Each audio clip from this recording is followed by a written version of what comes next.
اللہ کے نبی صلی اللہ تعالی علیہ وسلم فرماتے ہیں الا ان مثل اہل بیتی کمثل سفینۃ نوح من رکبها نجا ومن تخلف عنها ہلک او کما قال النبی صلی اللہ علیہ وسلم۔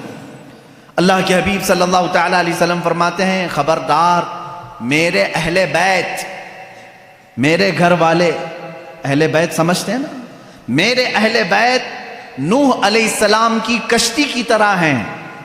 نوح علیہ السلام کی کشتی، آپ کو واقعہ معلوم ہوگا، پوری دنیا ڈوب گئی تھی مگر نوح علیہ السلام کی کشتی تیر رہی تھی۔ پہاڑ تک ڈوب چکے تھے، پانی میں پہاڑ تک ڈوب چکے تھے، لیکن نوح علیہ السلام کی کشتی پانی پر چل رہی تھی، اور اس کشتی میں جتنے لوگ تھے وہ محفوظ تھے۔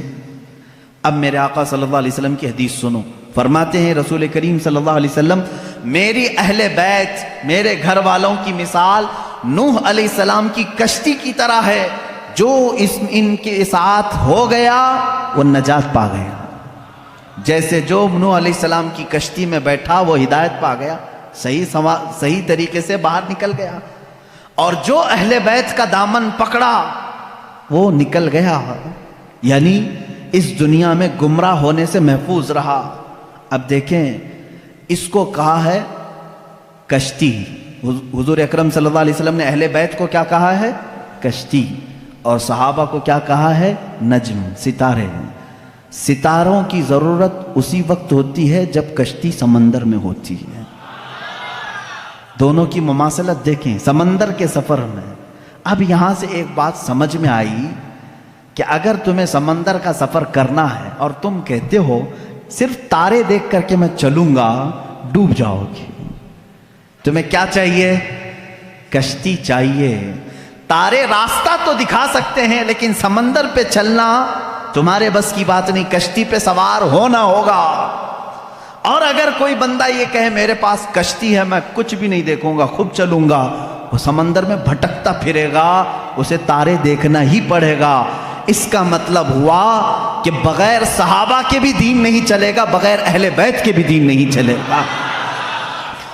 تم اگر اہل بیت کی محبت کے دعوے دار ہو تو صحابہ کو بھی ماننا ہوگا، اور اگر صحابہ کی محبت کے قائل ہو تو اہل بیت کا دامن بھی نہیں چھوڑنا ہوگا۔ اسی لیے اعلیٰ حضرت نے فرمایا، یہ دونوں لفظ یاد ہو گئے، کشتی کو ناؤ کہتے ہیں، کشتی کو ناؤ، اور صحابہ کو حضور نے نجم کہا ہے۔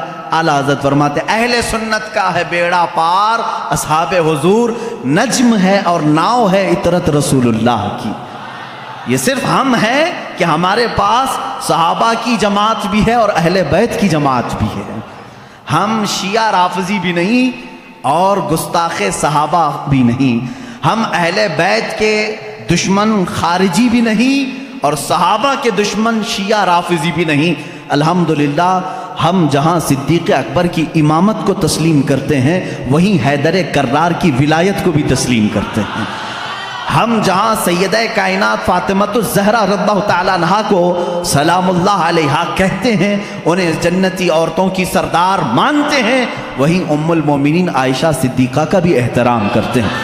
یہ اہل سنت و جماعت ہے جو درمیانی راستے میں ہے۔ میرے عزیزو ذرا ادھر ادھر ہو جاؤ گے تو قدم ڈگمگا جائیں گے۔ کبھی ایسا ہوگا کہ کشتی میں بیٹھے تو ہو لیکن تمہیں تارے نہیں دیکھنے ہیں، نہیں ہم کو صحابہ کی ضرورت نہیں، بھٹکتے رہو گے بھٹکتے رہو گے، کہاں جا رہے ہیں پتہ ہی نہیں چلتا۔ ایسے ہیں آج شیعہ بھی ہیں بیچارے بھٹکے ہوئے ہیں، انہیں پتہ ہی نہیں ہے مغرب میں جانا ہے کہ مشرق میں جانا ہے۔ صحابہ کی اگر ہدایت ساتھ ہو تو کشتی پر بیٹھا ہوا آدمی منزل مقصود تک پہنچتا ہے۔ حدیث پاک ہے اللہ اللہ فی اصحابی، حضور اکرم صلی اللہ علیہ وسلم نے فرمایا اللہ سے ڈرو، اللہ سے ڈرو میرے صحابہ کے بارے میں، میرے بعد میرے کسی صحابی کو گالی مت دینا۔ میرے آقا صلی اللہ علیہ وسلم فرماتے ہیں جس نے میرے کسی صحابی کو گالی دی اس نے مجھے گالی دی۔ اللہ کے نبی صلی اللہ تعالیٰ علیہ وسلم کی شان میں کوئی گالی دینا پسند کرے گا؟ خود حضور اکرم صلی اللہ علیہ وسلم نے فرمایا میرے دوستوں میں میرے صحابہ میں جس کو بھی تم نے گالی دی گویا کہ اس نے مجھے گالی دی۔